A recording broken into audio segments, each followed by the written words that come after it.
ஓம் நமச்சிவாய. ஏகதந்த கஜமுகா லோகவந்த நிஜகுணா நாகச்சந்த புஜபலா வானந்த பாகிமா ஐந்து கரத்தனை யானை முகத்தனை இந்த இளம்பிறை போலும் எயிற்றனை நந்தி மகந்தனை ஞான கொழுந்தினை குந்தியில் வைத்து அடிபோட்டுகின்றேனே. இன்றைய நாளுக்குரிய திருமந்திரம் அது நான்காம் தந்திரத்தில் ஏருளி சக்கரம் எனும் தலைப்பில் 33வது பாடல். இந்த பாடலில் திருமூலர் அன்னையின் அருளன்றி ஏருளி சக்கரம் நமக்கு பிரயோஜனப்படாது என்பதை கூறுகிறார். அனைத்தும் அன்னையின் அருளாலேயே நடக்கிறது என்று உறுதிபட கூறுகிறார். இதோ அந்த பாடல். கூடிய தம்பனம் மாரணம் வாசி விஷயம் ஆடி இயல்பாக அமைந்து செறிந்திடும் பாடி உள்ளாக பகைவரும் வந்துகிறார் தேடி உள்ளாக தெளிந்து கொள்வார்க்கே. கூடிய தம்பனம் மாரணம் வசியம். நாம் பகைவரை வெல்வதற்கு 6 ஆற்றல்களை கொண்ட ஏரக சக்கரத்தில் தம்பனம் மாரணம் வசியம் இது போன்றவற்றை உபயோகப்படுத்தி ஆடி இயல்பாக அமைந்து செறிந்திடும்.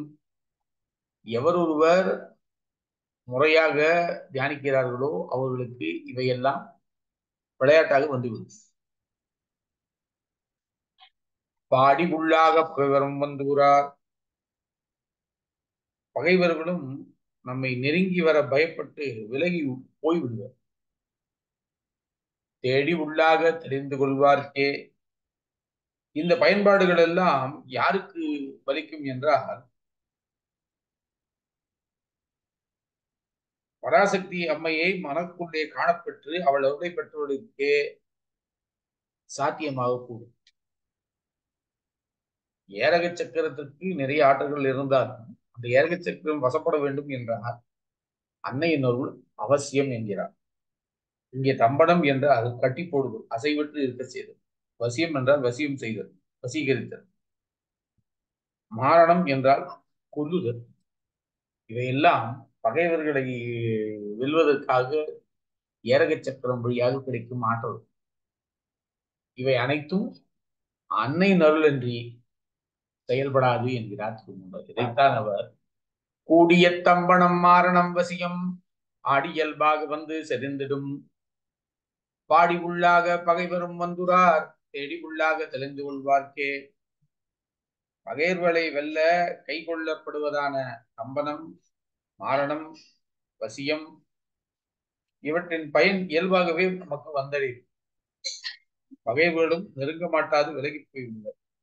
இந்த பயன்பாடுகள் எல்லாம் பராசக்தி அம்மையின் மனதுக்குள்ளே காணப்பெற்று அவள் அருளை பெற்றவருக்கே சாத்தியமாக கூடும் என்கிறார் திருமூலர். எனவே மனதார பிரணவத்தை தியானித்து அன்னையை காணப்பெற்றாரே ஏரக சக்கரத்தின் அனைத்து ஆற்றலையும் நமக்கு பயன்பாடு உண்டு என்பதை உறுதிபட கூறுகிறார் திருமூலர். ஓம் நமச்சிவாய.